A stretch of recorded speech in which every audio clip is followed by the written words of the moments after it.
I'm Bill Smeltzer. I'm the Chief Strategy Officer with Focus Technologies, and I'm here with Larry Veino today, who is our Chief Technology Officer. And what we would like to talk about is the state of the industry around cybersecurity and what we're seeing as best practices in the industry to help prevent cyber attacks in client environments. Here at Focus, what we're trying to help customers to do is get into a position where, one, they can't get attacked, but if they are attacked, have the ability to recover from that attack. So what we're finding is if customers take a framework such as NIST or CIS and align themselves to that framework, we can prevent about 95% of the attacks that have happened out there. Next, Larry's going to be coming up and he's going to speak to how we do that and what the approach is to achieve that 90% protection. So I'd like to introduce Larry Veino, who is our Chief Technology Officer, and Larry's going to come in and walk through the focus methodology that we take to protect 95% of our customers from being attacked. Thanks, Bill. Hi, I'm Larry Veino. I'm the Chief Technology Officer here at Focus Technology, and we're going to start talking now about Focus's approach to how we can help solve the cybersecurity problem we're seeing today. That approach starts with developing a cyber program. Now, cyber programs are not a lot of fun to build, right? It's not an exciting thing to do. And part of that is to build out an incident response program and remediation plan. And that's a lot like building your will, right? You have to face your own mortality and recognize that something's going to happen eventually and they need to prepare for it. So Focus helps our customers with that program. And it starts with the why. Why are we trying to protect this data? What data is it? How should that data be accessed? Once we identify all of those criteria, we then move on to the how are we going to protect it. And that could be the NIST framework. That could be SOC compliance. That could be CMMC if you're involved in the defense industry at all. Once you understand those two things, now it's about looking at your existing environment, understanding what you have in place today and what you don't. We call that a gap analysis. And then putting a plan in place to say, here are the things we need to do in order to meet the requirements of our now freshly minted cyber program. And the tooling comes after that, right? One of the challenges we see in the industry today is there are too many tools and that data is not fully understood. It's not correlated, right? We call this the efficiency problem that we see in security today. So we recommend starting with the program, starting with what you want to protect, how you should protect it, and then configuring the existing tools in the environment to meet that spec or adding additional tools, layering them in to put in functionality you didn't have in the past. So that's how you start on the cyberspace. And the tools will help you protect from external access. They'll help you protect from internal breaches. They'll provide visibility to the environment so you can actually see what's going on, because if you can't see it, you don't know what's happening. And you also have to make sure you're educating your users. As my compadre here, Billy Smeltzer, likes to say, if you fit out your house with sensors on every door and window and phenomenal cameras with cloud connectivity so you can watch your house from anywhere, that's all great. But if the doorbell rings and somebody in the house opens the door, all bets are off. That's kind of what corporate security is like. We can build all the best protection mechanisms, but if we don't educate our users on how to actually work within that framework, then we're just setting ourselves up for failure. So that's the next important step when you start to move forward. And then finally, whatever you put in place, you need to make sure you regularly validate that it's actually working. Now, the good news for us is that here at Focus, because we worked with so many customers in this space, we've actually come out with our own methodology. We call it the security wheel. So that wheel takes all those controls that get basically layered up underneath a designated certification and simplifies that for customers to understand.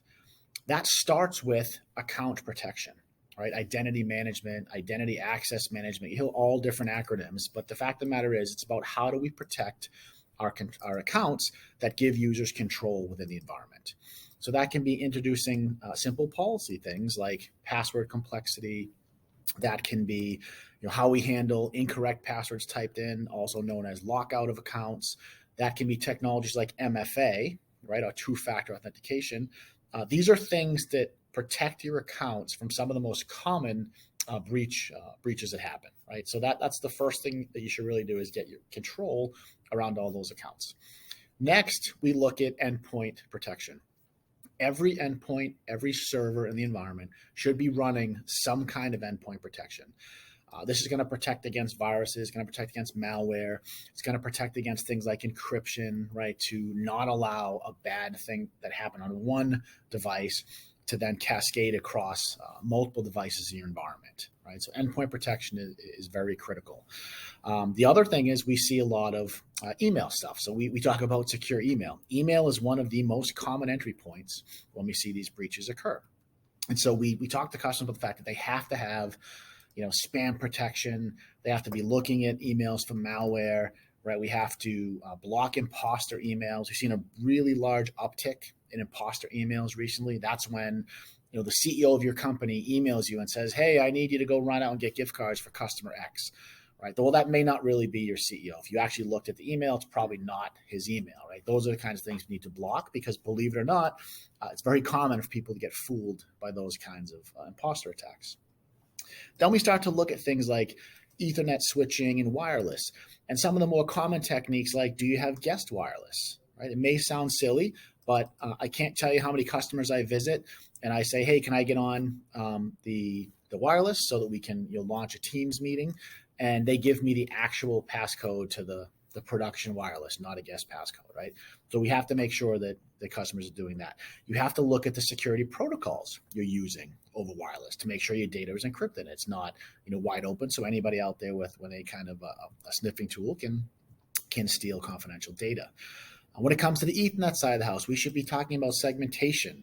We should not have flat networks, right? If there happens to be a breach, well, within that breach, there should only be a limited amount of things that somebody can see, right? So segmentation is important there. You may have heard folks talk about micro-segmentation, which is actually VM level segmentation to really lock down control in the event of an issue. We also have started to have a lot of conversations about zero trust because we have a lot of remote access folks, especially during and post-pandemic. We have to make sure we're securing those connections, we're securing those users. So zero trust is something that has really come to the forefront for a lot of our customers in the last 18 to 24 months. And that's about combining a number of technologies together to basically ensure that from wherever that user logs in and on whatever device they log in, they get access to whatever applications they need, whether those reside in your own data center, whether those reside out in the public cloud. We need to make sure we provide that level of protection. So you may hear folks talk about SASE, right? Secure Access Services Edge. You may hear folks talk about secure remote workforce, right? All of those things go into the connectivity component of the security wheel. And then we get on to firewalls, right? And we still see a lot of customers out there running legacy firewalls, right? We really recommend moving forward to next-gen firewalls. That incorporates a lot of the things that you used to see in appliance format. So, intrusion detection, web application firewall, and all those things have been integrated into next-gen firewalls. And they're very intelligent. They do deep packet inspection now on the fly, right? So they add a level of security that you do not get from a traditional firewall. So we recommend those very strongly to our customers. The next one that most people don't expect is we call it secure backup. Secure backup is really around making sure your backups are ransomware proof. What do I mean by that? Well, the bad guys that are getting in through these various entry points we're discussing are smart, right? They're more sophisticated. It's not just script kiddies like it was 20 years ago trying to see what they can get away with. These are enterprises. These are businesses, right? This is what they do for a living, right? They go out and they extort money from businesses through forms of ransomware. So what they're doing is they're getting into your environment. They're looking around. They're identifying the different assets, and they're finding your backups and zeroing them out. Then they'll encrypt production because now you're in a really bad place, right? Where are you going to restore from? Most customers at that point can't restore. They end up paying the ransom, right? And now maybe you get back, maybe you don't, but you always have that question in the back of your mind. Was my data also taken off site, and will that data show up on the dark web at some point, right? So we advocate strongly for secure backup. That can be air gapping solutions. That can be immutable copies, right? But make sure that your backups aren't just sitting there waiting for somebody to get privileged responsibilities and then to zero those out. And then finally, when you think about all these things together, what I believe is the single most important thing in the organization is really security operations. All of these things that we talked about generate logs. Those logs should be filtered up into a central place, right? We used to refer to these things as SIMs, right? Manage SIM, depending on how you want to do it yourself, but you have to build security operations. You need to be doing MDR, managed detection and response. That is actively harvesting these logs, looking through for things, correlating, trying to find out what's noise versus what's real, and then reacting when things are real.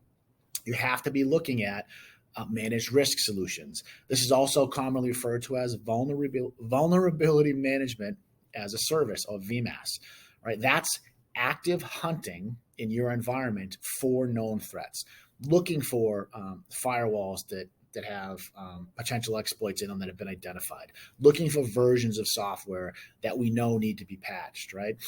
Actively hunting for signatures of things that we know are bad things. Thanks, Larry. And as Larry mentioned, I'd like to talk a little bit about how our business partner Barracuda integrates into our wheel of security. So Larry talked about data protection. You know, the key to ransom, any type of ransom or blackmail, is when the bad actor or the threat actor has something that you want.